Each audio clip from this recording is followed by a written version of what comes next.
Thanks for joining us. And today we're going to talk about the power of mantra in Kriya Yoga.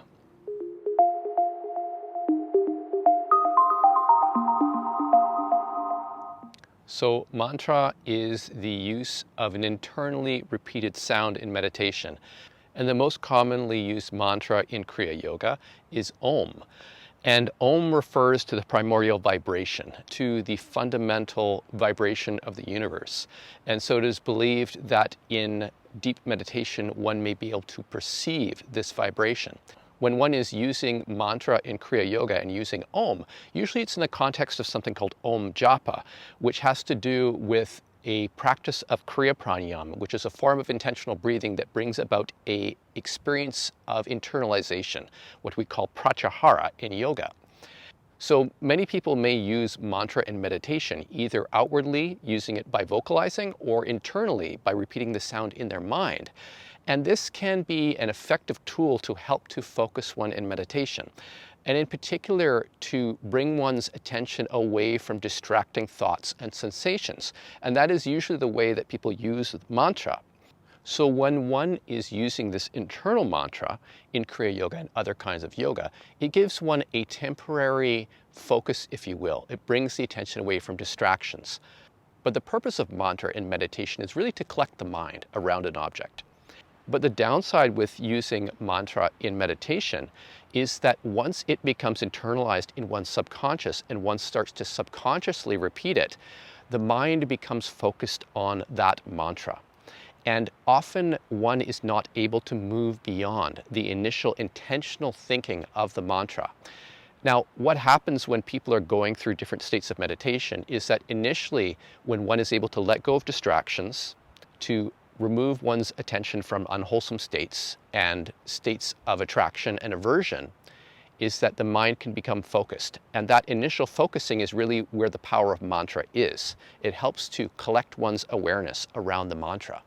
But if one keeps one's attention at the level of the mantra internally, what happens is it's very difficult to start to go into deeper states, because the intentional thinking, the applied and sustained thought, what are called vitakka and vichara, impede one from going deeper in meditation. So one really gets stuck at that first level, what we call the first jhana.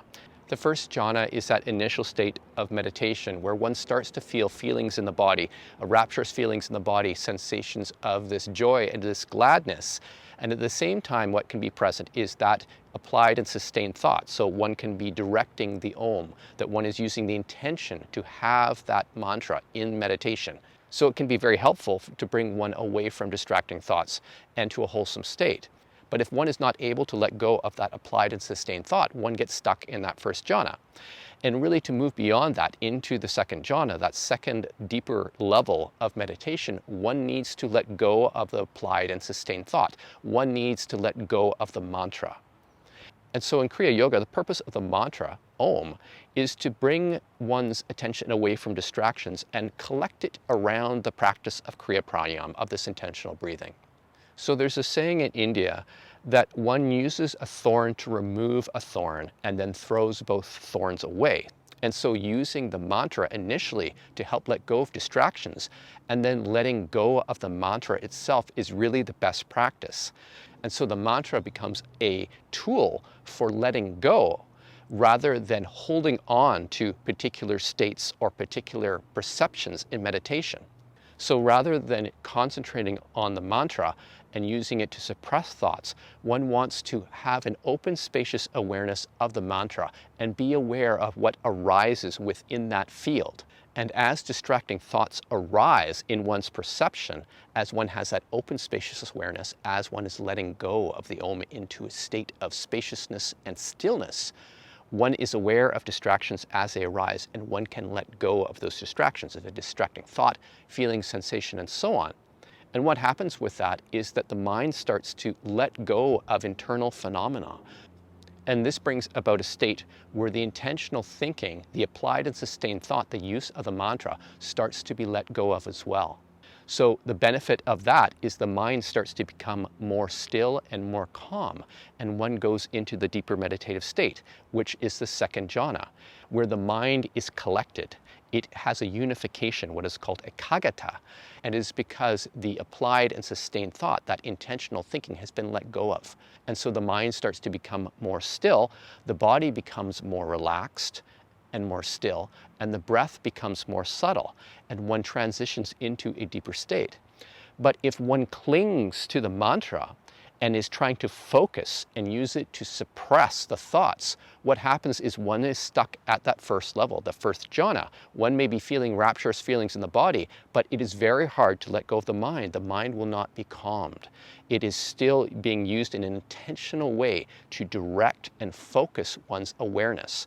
It is only by letting go of that applied and sustained thought, that intentional thinking, that one is able to move into the deeper state of meditation. So what about those who have done a lot of mantra meditation and they even use mantra outside of meditation as a means of focusing? Part of their sadhana, part of their spiritual practice. Well, what ends up happening is the mantra gets into the subconscious and starts to be running in the background at all times in one's mind. Now, this may provide some temporary upliftment of the mind, and that is not a bad thing at all. And so it can help to bring one away from negative states of mind. But it becomes a liability if it is there constantly in the background of one's mind and impedes one from going into deeper meditation. In that case, one has conditioned one's mind to be using that mantra at all times. But one needs to follow the same kind of process, is to recognize it as a distraction for going into deeper meditation, to see how one has become attached to that mantra, and recognizing that the mantra is a tool and it needs to be let go of. It is like a raft that helps one to get across a river, but when one is on the other bank, one does not carry the raft on one's head because one does no longer need it. And then at that point, it becomes an encumbrance. So if used in the correct way, mantra can be a very effective tool for letting go of hindrances to meditation and going into deeper and deeper states. So if you have any questions about this video, feel free to send me an email at info@modernkriya.com. Also check our website at modernkriya.com and our YouTube channel. So thanks for joining us, and we will see you next time.